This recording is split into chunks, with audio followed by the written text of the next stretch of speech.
here for a beautiful spring day, right? To be very honest with you, I hate this chapter. In fact, I really thought about skipping it, right? But the reason that we go through whole books, chapter by chapter, is so that we get the whole counsel of God, right? And so for me to edit that by skipping the chapters I don't like isn't really what you've called me to do or what God has called me to do. I have to deal with these chapters even when I don't like them.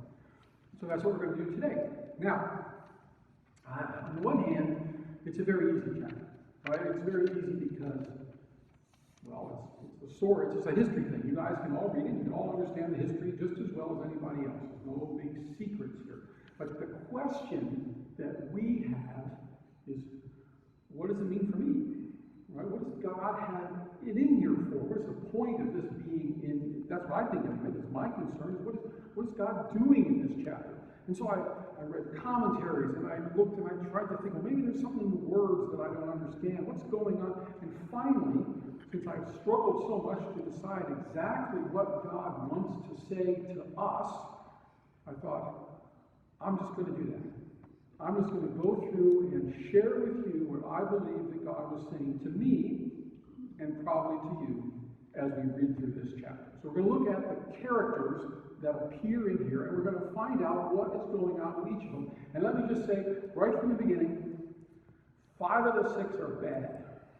Right? These are bad people, right? Generally speaking. I mean, we didn't even read the last half of the chapter. I don't know if you're familiar with that. That's just as bad as the beginning of the chapter. They're all bad. So let's just look at them one at a time and see why they're bad and what we can learn from them and how we can apply that to our own lives, right? But this isn't just an intellectual event where we learn interesting things about Lot and Sodom. This is something that we have to take and we have to see how can we apply it if it's applicable to our lives. And the more I looked at it, the more I studied it, the more I realized it is very applicable to my life.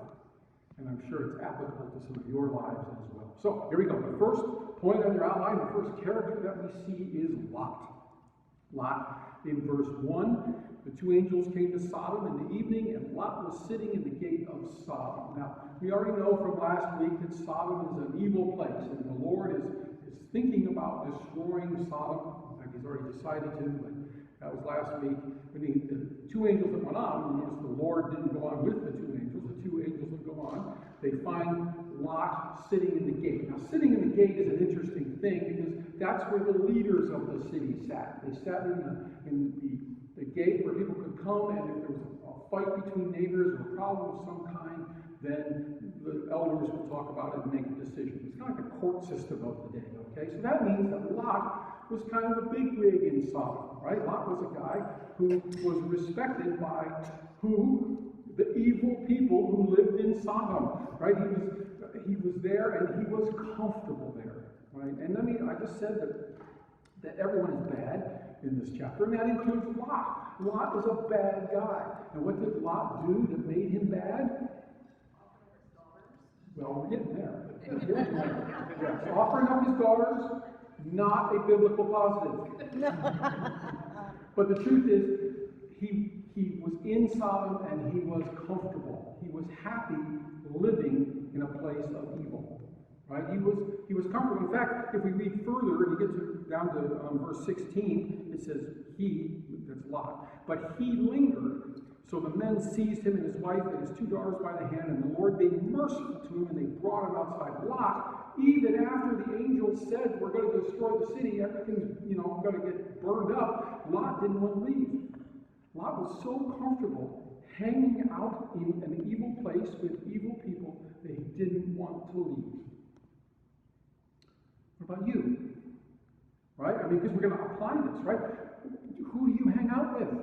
Who do you allow to take time in your life? Now, some people you're not going to avoid them, right? If you have a job and your desk mate is an evil person, quote unquote, then you may be stuck there. But Lot wasn't stuck there. Lot was a rich man. He was a powerful man, and he could have left, but instead he chose to stay in Sodom. And the people of Sodom rubbed off on him, right? We talked about him offering up about his daughters, right?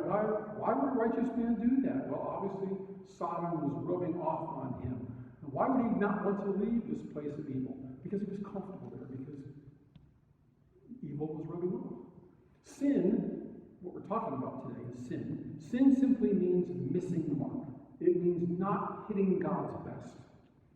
And when we choose to live in a place of evil, live comfortable with evil around us in our culture, in our city, and wherever, our families, when we choose to embrace that and become comfortable with that, that is missing God's best. That's a sin. That was point one. You with me? All right, so far it's going to get harder. Point two, the Sodomites, the people of Sodom. Now, yeah, uh-oh. This one, there's two theories, neither of which I agree with, okay? And I want to be honest, and I want to be upfront, just like I told you I would be, and half of you are sitting here, what's he going to say about this one? Right? You're ready. And so here's what I'm going to say. I'm going to tell you the absolute truth. Homosexuality in the Bible is condemned. And at no point in the Bible, if you look at homosexual activity, do you ever see it portrayed positively. Homosexual activity is a bad thing. Okay? And for 1,000 years, this passage and others have been used as a club to pound the homosexual community about how they are not worthy of God's grace or God's love or whatever. And I think that's absolutely wrong, right? I'm not saying homosexual activity is positive, it's not, but on the other hand, it isn't the worst evil in the world and God's going to rain down fire and brimstone, right? That's not the reason that Sodom was destroyed. Now, the other half of the commentaries and the people I looked into, they say they want to, it wasn't homosexual activity at all. It was about hospitality, right? Hospitality. In that culture, in that day, there were some core values, right? In our culture, there are core values as well. One of those in our culture is, in America, is freedom. We value our freedom. One of the things that we value in America is independence. We don't want to be dependent on anybody. We want to do our thing our way, and we want to stand on our own. That's a core value of our country. In this day, in this culture, one of the core values was hospitality. When someone came into your midst, you cared for them, right? Look at what Lot did with these guys when they came in. He said, come on inside my house, let me feed you, let me care for you. You know, that was the norm of that day. That was a cultural hospitality, it was a high value. And while I'm sorry to tell you that freedom and independence are not high biblical values, hospitality is also a high biblical value. And so what some folks would tell you is, well, it wasn't the homosexuality that was the problem, it was the lack of hospitality of the Sodomites. They wanted to gang rape their visitors. That is not hospitable, right? And so the problem was the way they were treating their visitors, and that's the thing that was calling out to God, these evil people. But you know what? That's not true either. In fact, the Bible tells us very clearly what the sin of Sodom was. Would you like to hear it? It's in Ezekiel, chapter 16. I'm just going to read it to you if I can find it. All right, Ezekiel 16, verse 49. This is the prophet Ezekiel. He's talking to Jerusalem, and he's telling them why they're going to be judged. And he's comparing them to Sodom. He says, behold, this was the sin of your sister Sodom. She and her daughters had pride, plenty of food, and prosperous ease, but did not aid the poor and needy. The sin of Sodom was not sharing what they had. They were prideful, they were haughty, and they didn't share. Ugh. I wish it was homosexuality. Because I don't struggle with that, right? I don't have homosexual tendencies, so I don't struggle with that in my life. But boy, do I struggle with pride. And boy, do I live a life of ease. And so do most of you. Like I would say, so do all. We all have that potential for sin of not choosing to share with people in need. The sin of Sodom was not what we like to think. Maybe we don't like to think it because we are guilty of the sin that it actually is. And so God judged Sodom because of their pride and the fact that while they had plenty, they wouldn't share with others. We need to look at our lives and ask, are we living in pride? Are we living in plenty and not choosing to share with what other people have? So that's point 2. Sodomites were judged for their lack of hospitality and their selfishness, their refusal to share. Third point. Third point, the sons-in-law, right? These were people who were engaged to Lot's daughters. They weren't married yet. And Lot went out to find them. And in verse 14, we read, so Lot went out and said to his sons-in-law, who were to marry his daughters, get out of this place, for the Lord is about to destroy the city. But he seemed to his sons-in-law to be jesting. The sin of the sons-in-law was not listening to the truth. Lot had come to tell them there's judgment coming, get out, and they missed the mark because they refused to hear the truth. Instead of hearing it, they thought it was a joke. They laughed at Lot, saying, what are you talking about, old man? That's ridiculous.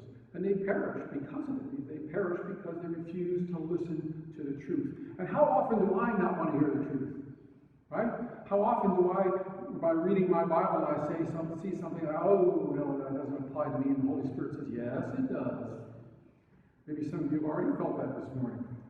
I felt that a little bit while I was studying this chapter, right? Because we don't want to hear the truth.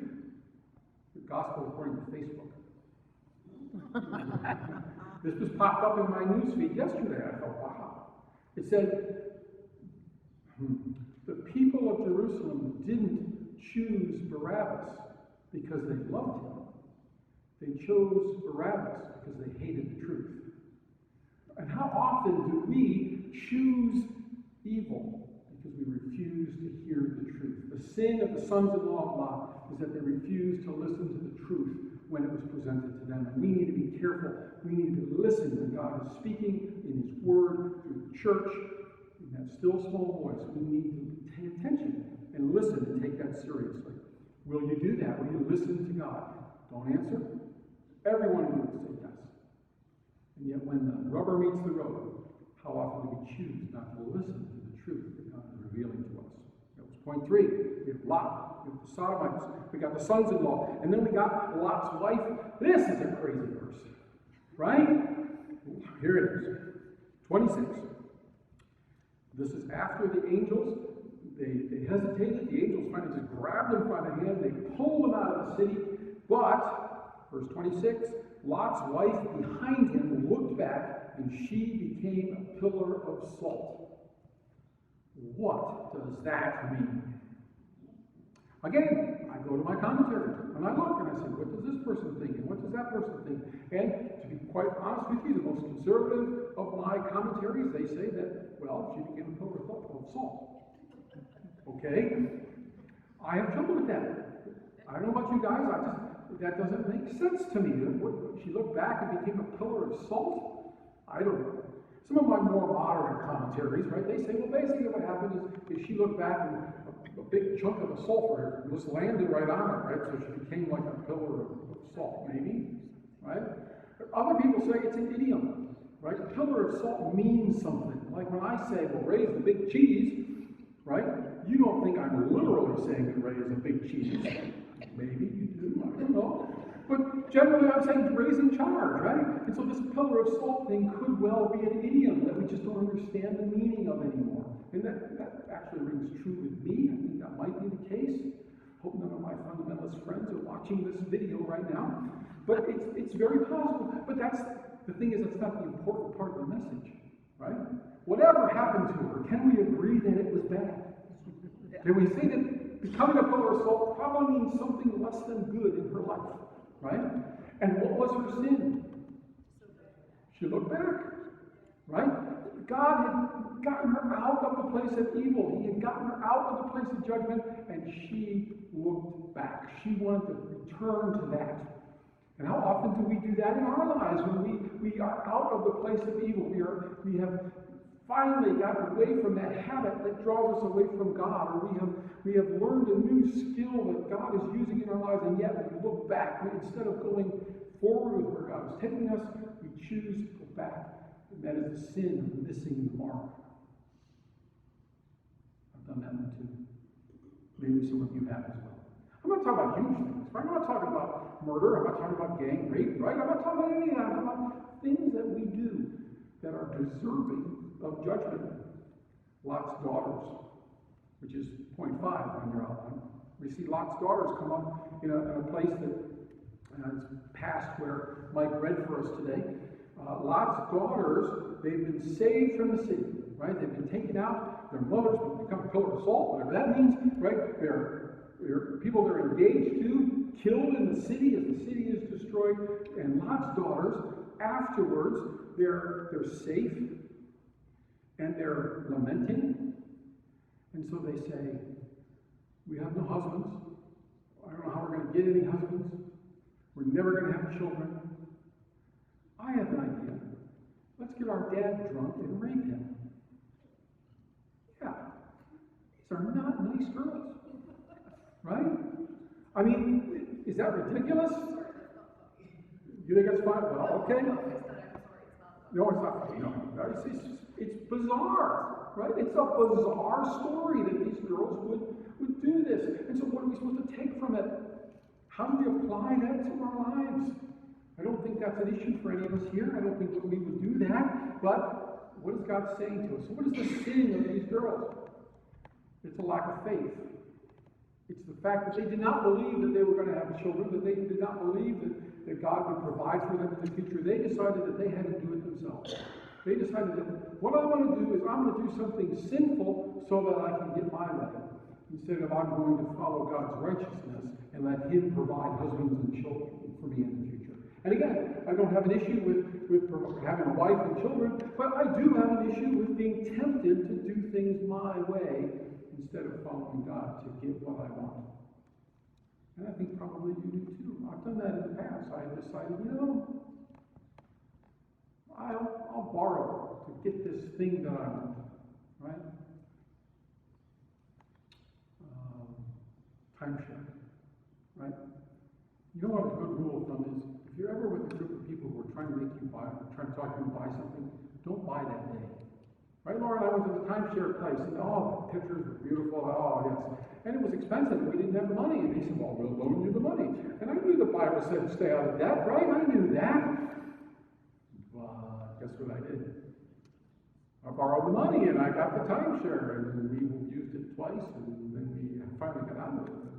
And the point is, it was a bad decision. It was a little bad decision. Did I deserve fire and brimstone on my head? No, but I missed God's best. Because I made a decision about what I wanted instead of what God's best for me was. So we've got Lot, Sodomites, sons-in-law, Lot's wives, Lot's daughters. We all do those things, right? In a smaller way, perhaps. But we're all guilty of sin in our lives. And then we come to the 6th character here in our chapter. And that is God. Now, I said that most people are bad. And in our culture today, I think people would say, and I have heard people say, that God is also bad in this chapter. But God is not bad. And I'm not saying that, and I'm not preaching that. But I understand from a 21st century American point of view how that could be seen. That the whole city is destroyed. Right? What about the kids? What about the animals? Everybody wasn't doing this stuff, right? But yet God destroyed the whole city. God must be bad. There's a message here for us, in that God takes sin in their lives and in our lives very seriously. We don't pay enough attention to that. We love to sing about God's love. We love to talk about God's grace, and that's true, and it's beautiful, and I thank God for it. But we lose the meaning of the love and the mercy and the grace because we don't put enough emphasis on His holiness and His righteousness and His justice. We have an uneven view of who God is and what God is doing. And it's passages like this that pop up every once in a while. The passages that I hate, maybe you hate them too, the passages that are hard to preach because I don't like to talk about God's judgment, that show us how holy God is and how He cannot allow sin in His church, in His world, And fortunately, he has made the way to pay for that. That's the point of the cross, is Jesus has taken our sin, the sins of these folks, and dealt with them on the cross. God's justice is satisfied. That is the message of the gospel, the message that we don't hear because we don't take God's holiness seriously.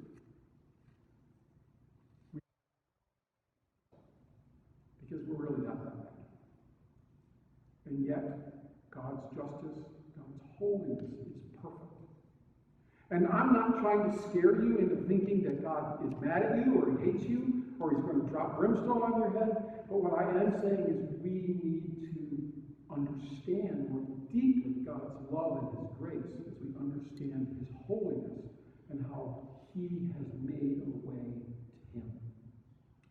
And as Lee plays here in just a moment, I want you to think about that. I want you to spend time meditating on that.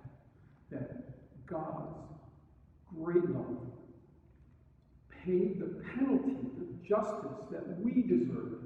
It's almost like you could say Jesus took the brimstone that should have fallen on our heads, and he took it on himself. All we can do is praise him and thank him for that. And we can examine our own lives for those sins that pop up and repent